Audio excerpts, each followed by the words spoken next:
我带着女儿去逛商场，几秒钟功夫她就不见了。与此同时，商场突然变成了一个封闭的屠宰场，身穿红衣的人开始大肆屠戮。此时，我的女儿突然出现在我面前，她一身红衣，手提尖刀，正对着我笑：“妈妈，你看我美吗？鬼有什么可怕的？我带你去看看人心。”我女儿林晓不见了。就在我掏手机结账的那几秒钟功夫，她就突然从我身边消失了。我正急着四处寻找，商场的广播突然炸响：“兴隆商厦的各位顾客，下午好。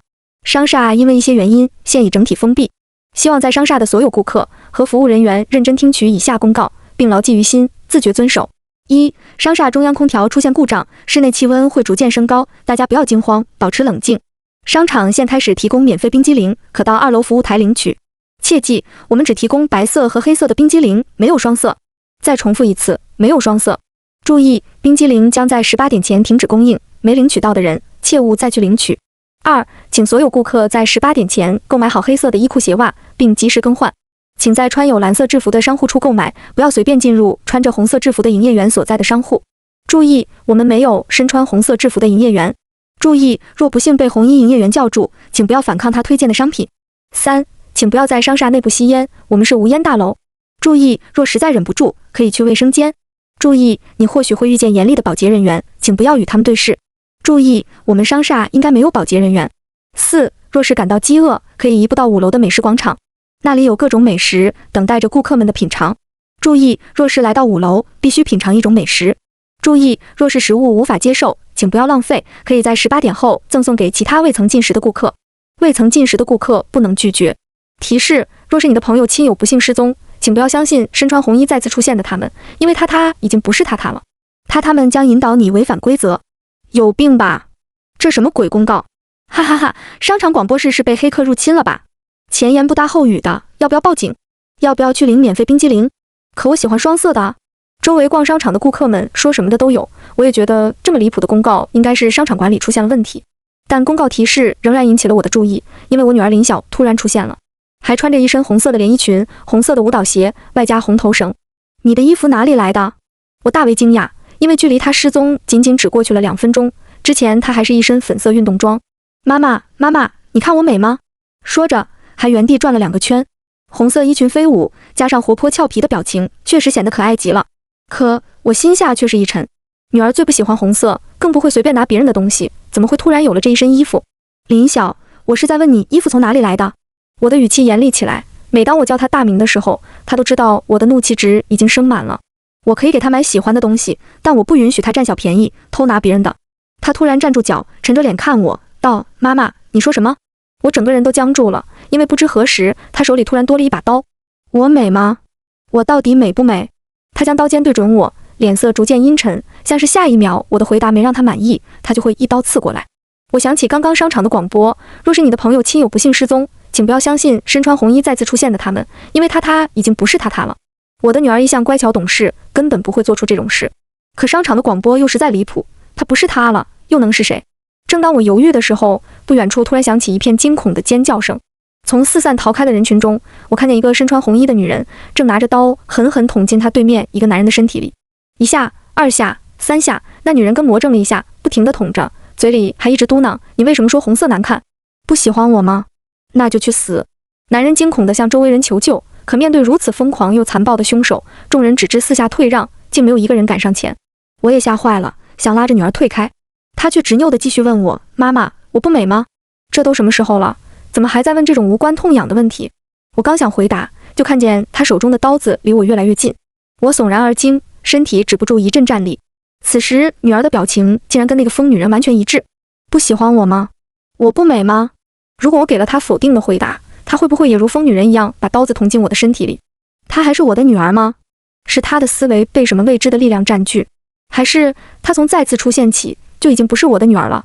我分辨不出，更没法做决定。我不能伤害她，也不能逃离她。我几乎是屈服地看着逐渐接近的女儿，说：好看，真的好看，太美了。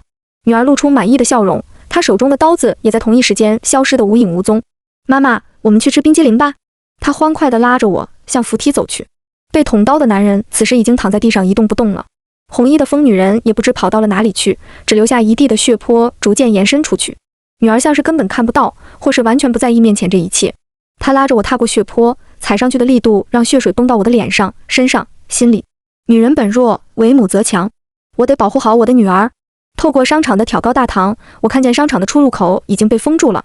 有人想要打电话连通外界，可手机早已处于无信号屏蔽状态。更多的人簇拥着想要冲破玻璃大门，可看着脆弱的玻璃，此时却坚固异常。我看见有人抡起椅子想要破开出口，可玻璃连条缝隙都没砸出来。商场里的顾客们都开始慌了，四下奔逃，到处都有惨叫声响起。刚刚红衣女人杀死男人的一幕正在其他人身上上演。这处商场霎时变成了人间炼狱。妈妈，你喜欢吃双色冰激凌还是双色冰激凌？此时，女儿已经将我拉到了免费赠送冰激凌的服务台处。我想起之前公告说这里根本没有双色冰激凌，连忙回答：妈妈不吃冰激凌行吗？不行。女儿的脸色又阴沉了下去。白色。我在她再次想要掏出刀子的时候喊出了白色。她像是有些不太满意，但也没有强求，只喃喃地道：那就先吃一个白色，等18点之后我们再来吃双色，知道吗？一定要来吃，一定要。她不断重复着。我抬手看了一下手表，下午4点半。由于中央空调坏掉了，商场的温度持续升高，闷热的环境加上大量出汗，我已经感觉到一丝中暑的迹象。领到冰激凌后，我坦然地咬了一大口，一股子凉爽的触感从嘴里一直蔓延到全身。我应该试着相信商场的公告，除此之外别无他法。我注意到前面的一个老妇人手里拿着的是只双色冰激凌，在她咬下第一口起，眼白就开始逐渐发红，只一小会就变成了血红色。血红的眼白加上僵硬无神的眼珠，光想想就头皮发麻，何况对方就活生生出现在我面前。我浑身紧绷，正等着事情进一步发展，谁知老妇人却像没事人一样，举着冰激凌缓缓离开了。我缓缓松了一口。像这种没听清公告或没记清内容的人比比皆是，只一会功夫，我就看见不少举着双色冰激凌的人。有那么一瞬间心软，我想提醒他们，可我又如何能证明我是对的？妈妈，好吃吗？女儿举着刚拿到的双色冰激凌，正一脸欢快地想要往嘴里送。我快速伸手打落，镇定地把另一只手里咬了一口的白色冰激凌递给她。有虫子落在上面了，你吃我的吧。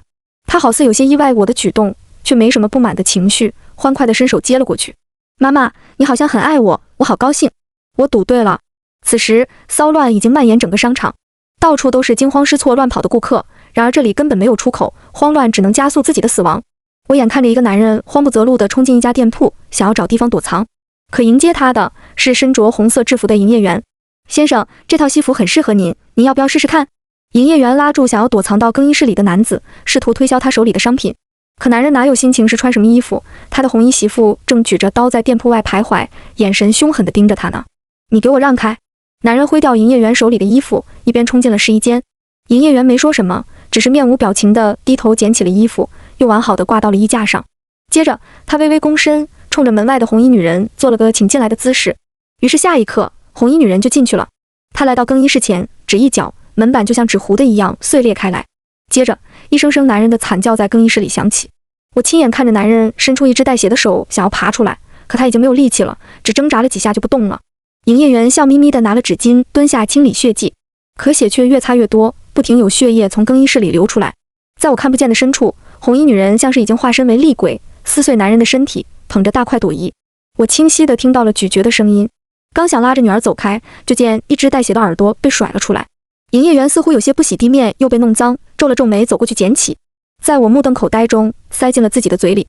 我的胃部不停翻搅，恶心的简直下一秒就会吐出来。我一路冲进不远处的洗手间，抱着马桶大吐特吐。女儿继续视而不见地吃着冰激凌跟了进来，此时我竟有些羡慕她。哎，你这小姑娘咋回事？怎么跑进男厕所了？我听到有人在训斥女儿，连忙打开隔门，就看见一个叼着烟的青年正站在洗手池前。我记得冲进来时有看清是女洗手间，可前面一排小便池又让我无可辩驳。我可能走错了。正当我想说几句道歉的话，就听到门口有推车的声音逐渐接近。咯吱咯吱，小推车慢慢悠悠地在厕所门前停了下来。里面还有没有人啊？我要进来打扫了。一个有着超大嗓门的欧巴桑在门口喊道。这本是很平常的一幕，保洁阿姨在进男厕所时都会喊上那么一嗓子。可早先的公告里说这里没有保洁人员，而公告里说没有又出现的全被证明是极其危险的，比如双色冰激凌。我拉着女儿快速冲向厕所最里侧一个隔间，因为那里将被最后打扫，也能给我留些时间思考对策。推了一下没推开，或许有人。于是我带着女儿又去推隔壁的一间。我听到大门被扭动的声音，欧巴桑阴恻恻的声音在门后响起。没人吗？那我进来了哟。洗手池前的青年明显还没搞清楚状况，不耐烦地道：“有人，别进来。”听到有人回答，门外立刻没了动静。我刚松了口气，就听见那欧巴桑又问：“有没有人啊？”“我进来了哟。”青年有点被激怒了，一边走过去想开门理论，一边大声道：“你是耳朵聋了吗？”“有人。”可门外的欧巴桑仍然道：“没人的话，那我进来了哟。”这对话听着好笑，但套进如今的场景里，却瘆人万分。很明显，门外的东西执意要进来，恐怕不会听从青年的喝止。我有点急了，正要推另一个隔间，就见最里侧那个隔间的门打开了，一个留着短发的年轻女孩露出半张脸，正冲着我们焦急地招着手。我拉着女儿快速冲了进去。青年此时已经走到了门边，随着转动门把手的声音，一声惨叫犹如炸雷般响起。啊，鬼啊！我听着青年踉跄的后退，像是想要逃走。可手推车的声音传来，咯吱咯吱的逐渐接近，越发清晰。他想要找地方躲藏，然而已经来不及了。不久，我听到青年的惨叫声戛然而止，只有手推车的声音继续咯吱咯吱地响。我跪在地上，透过下面的缝隙往外看，一只青白色的大手抓住青年的脚踝，将他整个人扔了起来。咚的一声巨响传来，我看到他的腿挂在手推车外晃荡了几下，彻底不动了。我和短发女孩已经被吓得面无人色，噤若寒蝉。我女儿仍然在舔她手里的白色冰激凌。咯吱咯吱，手推车在我刚刚用过的第一个隔间那里停了下来。敲门声响起，我听到欧巴桑阴恻恻的声音道：“我进来了哟。”厕所隔门哐当一声被推开，这是哪个杀千刀的不冲厕所？我想起刚刚吐了一阵，确实忘记冲水了，不禁心中苦笑，这杀千刀的就是我。冲水声响起，接着传来一阵洗刷的声音，这鬼东西竟然真的在清理厕所。手推车又动了，停在了第二个隔间前，接着又是一声：“我进来了哟。”第二个隔间门也被打开了。我进来了哟这几个字好像催命般，随着它越来越接近，每个字也变得越来越清晰，越来越恐怖。短发女孩吓得面无人色，瘫软在地。我女儿则仍在舔着她白色的冰激凌。这时，隔壁突然传来扑通一声响，我连忙低头，竟看见一只布满血丝的眼睛正惊恐地对着我。我吓得一哆嗦，才反应过来是一直躲在里面的顾客跌倒了。他流着眼泪，无声地对我比着口型：“救救我！”我并非铁石心肠的人，但怎么救？他跌倒的声音显然吸引了怪物的注意，手推车咯吱咯吱地加快速度，直接来到他的门前。“我进来了哟！”那声音就在门外。隔壁的男人已经绝望了，他突然疯了一样大喊大叫：“最后一间有人，有很多人，你去啊，你快去啊，不要找我！”我吓得心脏几乎要停止跳动，他想要把怪物引到我们这边来。哐当一声，门被推开了，隔壁发出一阵瘆人的惨叫，噗的一声，一大滩血迹透过隔壁的挡板蔓延了过来，接着一阵剧烈的挣扎。我知道我们能否活下来在此一举。我当先拉着女儿冲了出去，顾不得去看到底是什么怪物，眼中只有大门。只要跑出去，我们就安全了。短发女孩也跟在我们身后，恐惧使她的呼吸变得极其急促。我和女儿安全地跑出大门，可短发女孩却被拽住了，她尖叫着用手爬着门框。想起她刚刚打开门让我们躲避的恩情，我也拼了吃奶的力气拉住她。女儿见了我的动作，也来帮忙，她的力气大得吓人。短发女孩几乎像根绳子一样被拉直在空中。接着，在她惊恐的眼神中，她整个人被一分为二。厕所大门哐当一声闭合上了。我被溅得满头满脸的血，一脸呆谢地看着女儿手中的残肢，眼泪控制不住，唰的一下流了出来。“妈妈，你怎么哭了？”女儿一脸不解地看着我，她一手拿着残肢，一手仍拿着沾满血的冰激凌。我突然跪在地上，崩溃地大哭起来，不光是因为恐惧，还有，她真的是我的女儿吗？我害怕她。女儿小心翼翼地靠近我，用手指帮我擦拭眼泪。我颤抖着不知所措。与此同时，厕所里咯吱咯吱的声音又响了起来，逐渐往我们所处的大门靠近。紧迫的处境不允许我再软弱，我让女儿扔掉手中的东西，快速拉着她冲进了商场的人潮中。此时，商场的情况又发生了变化。原来慌乱的景象不见了，所有人都在往商场大堂聚集。我带着女儿走近，只见正中间舞台上跪了一排被绑起来的红衣人。“大哥，发生什么事了？”我悄声询问一个40多岁的中年秃顶男。他倒是挺痛快的，解释道：“行凶的都是红衣人，他们都是被侵占了身体的恶鬼，我们得团结起来保护自己，彻底消灭这些恶鬼。”“消灭？”我愣了一下，问道：“那舞台上这些人是要？”秃顶男咬牙切齿道：“恶鬼当然是要被烧死。”我吓了一跳，看向一身红衣的女儿，突然感觉到强烈的危机。这次不是来自鬼怪，而是来自人类。我连忙转身将女儿挡在身前，急步带着她离开。秃顶男奇怪地看着我的背影，像是发现了什么，突然大叫了一声：“红衣人！”本文档收集于互联网，请24小时内删除，待找资源加 V。G07012案，我拉着女儿狂奔起来，在其他人还没反应过来之前跑掉了。搜索红衣人的行动仍然在进行着，我带着女儿东躲西藏，眼看着一对小情侣被人搜了出来。被抓住的男生穿着红色西装，被人套住头，就变得好似木头人一样任人宰割。女孩奋力挣扎，想要救自己的男朋友，可惜面对失控的人群，根本无力反抗。求求你们放过他，他不会害人的，真的。女孩痛哭着求情，可人们完全不理她的哀求，仍然将她男友推搡着带往中央舞台。小姑娘，这是恶鬼，你别被他迷惑了。所有红衣都是鬼，不能放过。烧死他，烧死他！众人拥簇在周围，七嘴八舌地呐喊着，最后甚至汇聚成了一片声讨的浪潮。所有想要发出不一样声音的人都被夹裹着，再也发不出一点声音。不久，中央舞台那里火光冲天，一股浓烈的焦糊肉香开始充斥着整个商场。原来人肉跟其他肉的味道也没什么不同。我带着女儿躲在暗处瑟瑟发抖，亲眼见证着眼前的冷酷与荒唐。我看见带头的那些人眼白充血赤红，跟那些吃过双色冰激凌的人一模一样。他们变得冰冷无情，又善于挑拨。可更令我心惊的是那些跟随者，他们像是完全失去了独立思考的能力，既看不见带头人的红眼睛，又对面前的惨剧视而不见，甚至残忍到欢呼雀跃，仿佛处死了红衣人就能完成什么使命一样。妈妈，你会不会离开我？女儿突然小声问我，这是她变成红衣后第一次流露出恐惧。我裹紧了她身上的黑色大衣，将她整个人拥在怀里。永远不会。商场的广播又一次响起，各位顾客请注意，晚餐时间已到，请大家前往5楼的美食城品尝美味。我们为大家准备了新鲜的烤肉、排骨、蹄膀、大碗肉面，能够满足您对美食的一切需求。注意，我们将在17至18点之间对5楼以外的区域进行全面消杀，请顾客们尽快前往5楼。注意，不要试图躲避晚餐，消杀是真正意义的消杀，不会留下任何死角。嗅着空气中的肉香，听着5楼提供的餐食，我早已吐得一干二净的胃部忍不住又开始搅动起来。烤肉、排骨、蹄膀、大碗肉面，这些食物的食材是什么？有多新鲜？简直细思则恐。虽然我早已饿得饥肠辘辘，却完全不想品尝什么美食。而且这条广播听起来很奇怪，跟第一次广播的语气完全不同。第一次的广播更像是在隐晦地提醒大家躲避危险，而这次更像是命令和逼迫。他在驱赶顾客们前往5楼，不去的后果也清晰地告诉给了我们：彻底消杀，像是消灭害虫一样的彻底消杀。至于会怎么做，我完全不想知道。总之，这次的公告跟一开始的公告完全不同，发布者也不同。显然不能相信。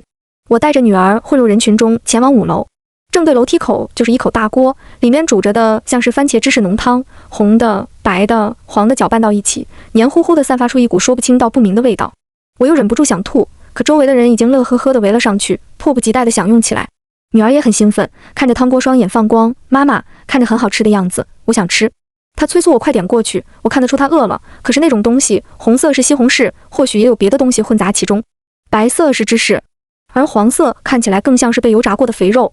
我看到有人用汤勺将浓汤送入口中，大口大口地咀嚼着，发出嘎吱嘎吱的声音，一些汤汁还不停顺着他的嘴角往下流。而在他吃掉食物的一瞬间，眼白就开始充血变红。小小，妈妈不喜欢吃芝士，我们去看看别的吧。眼角余光扫到汤锅下面的柴火不太正常，一般都用煤气，但有时候为了食物的香气也会使用特殊的木料。而汤锅下面燃烧的木材条看起来更像许多人手交错堆叠起来的。我拉着女儿快步离开，阻断她看向汤锅的眼神。我们被后面的人群挤进一家小店，一个女店员招呼我们，请问2位想吃点什么？女儿欢快地道，我想吃排骨。我注意到店员充血的眼白，连忙打断女儿，有没有素食？女店员翻了翻眼睛，不耐烦地道，我们家是卤煮店。这种东西简直比浓汤和排骨还要可怕。我拉着女儿重新挤了出来，在自动售货机里买了2个面包和水。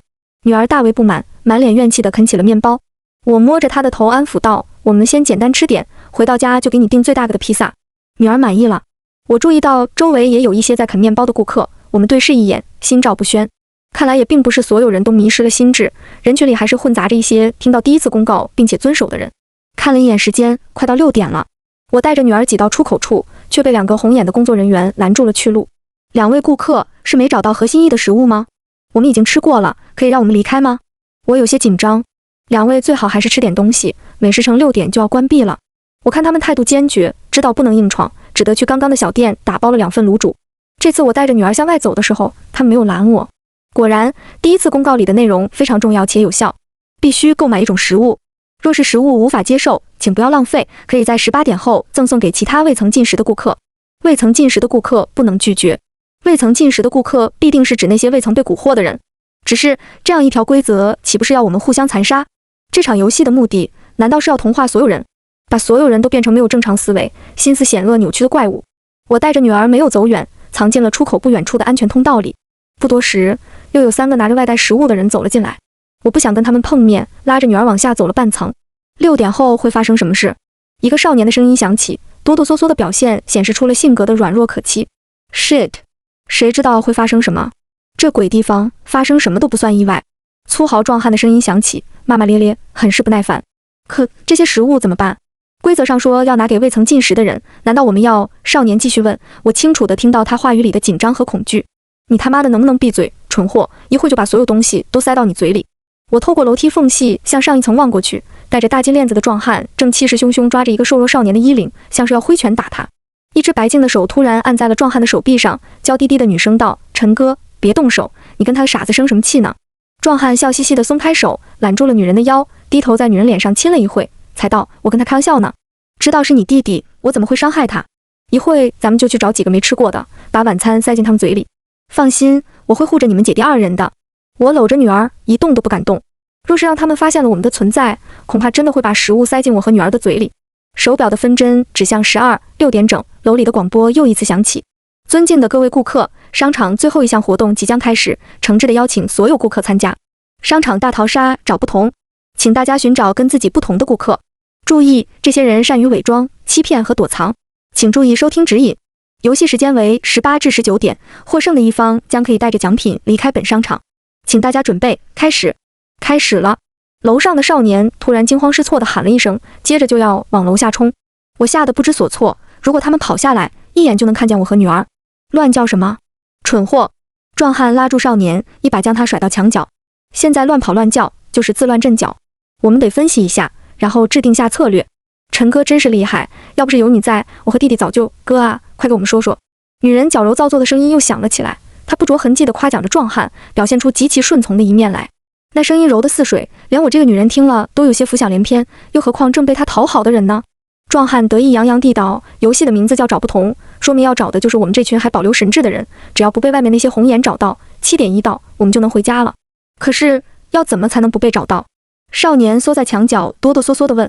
蠢货，当然是躲猫猫啊！躲猫猫你没玩过吗？只要我们藏好。他正说着，就听到广播突然再一次响起：3楼女士服装区试衣间，4楼童装部柜台，5楼安全通道。妈的，居然还带爆点的，是不是玩不起？壮汉咬牙切齿，也有点慌了。他们所处的位置正好就在5楼安全通道。我也紧张起来，这些人一会估摸着要往楼下或是楼上走，安全起见，我得带着女儿继续下楼，避开他们。可刚要行动，就听见手推车咯吱咯吱的声音从楼下传来，我整个人都僵住了，脑子里浮现出卫生间碰见的那个怪物保洁员。天啊，怎么偏偏是这个时候？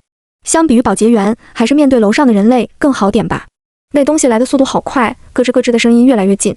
此时我也顾不得暴露与否了，拉着女儿就往楼上冲，正跟楼上的3个人打了个照面。他们似乎也没想到下面还藏着人，一时间也没反应过来。但看见是我这样一个弱女子，还带着个孩子，壮汉突然眼睛里闪过一抹凶光。我知道恶鬼很可怕，可有时候人心也不遑多让，恐怕他已经在想着怎么把手里打包的食物送给我们娘俩了。我先发制人道：“楼下有恶鬼，我们快离开这里。”此时咯吱咯吱的声音也传到他们耳中。壮汉一边拦住我们去路，一边探头下去：“是谁？”一个欧巴桑的声音传了上来：“没见过打扫卫生的阿姨吗？”喊什么喊？熟悉的声音让我忍不住浑身发抖。我能清楚地记得从隔壁喷涌过来的鲜血以及凄厉的惨叫，也还记得短发女被撕成2截的惨状。真的是鬼啊，能把人瞬间撕成2半的鬼。我用满是恐惧的目光看向角落里的少年，尽可能挑动他的情绪。果然，少年尖叫一声，推开壮汉，疯了一样向楼上跑去。我趁机带着女儿也逃了上去，宛若连锁反应，少年的姐姐也跟在我们后面往楼上跑。壮汉根本拦不住，气得几乎跳脚。一个老太婆而已，你们跑什么跑？陈哥，我怕。你先看看是谁，我们在楼上等你。身后的美女适时喊了一句，竟让壮汉乖乖留了下来。他一边往下走，一边骂骂咧咧：“妈的，一群胆小鬼！老太婆而已，又不是红眼睛，怕什么怕？”不久后，我们就听见壮汉凄厉的惨叫声。我从缝隙往下看了一眼，一只灰白的大手正挥舞着一只断臂，猩红的液体喷溅的到处都是。看那粗壮的程度，不是壮汉的手臂又能是谁的？我拉着女儿继续跑，直到冲进商场大楼内部，才彻底松了一口气。我们几个靠着门边大口喘气，少年此时仍如惊弓之鸟，问道：“他不会追出来吗？”我摇了摇头，道：“应该不会，保洁员只会出现在厕所和楼道里。”话音刚落，楼梯间的大门竟然被推开了，我们吓得齐齐后退，就见壮汉捂着肩膀从楼梯间里滚了出来。此时他的状态无比凄惨，断了条手臂，鲜血还在往外喷涌着。他吓得像是失了魂，嘴里嘟囔着：“怪物，有怪物啊！”我正稀奇他竟然能从保洁员手里逃出来，就见女儿将门稍稍推开一条缝，探头往里看。我吓了一跳，连忙冲过去拉她，就见她笑嘻嘻地道：“妈妈，里面好热闹啊，好多红眼睛跟那怪物打起来了。”我愣了下，也靠近门边往里看，果不其然，楼下人影绰绰，嘈杂混乱，鲜血四溅。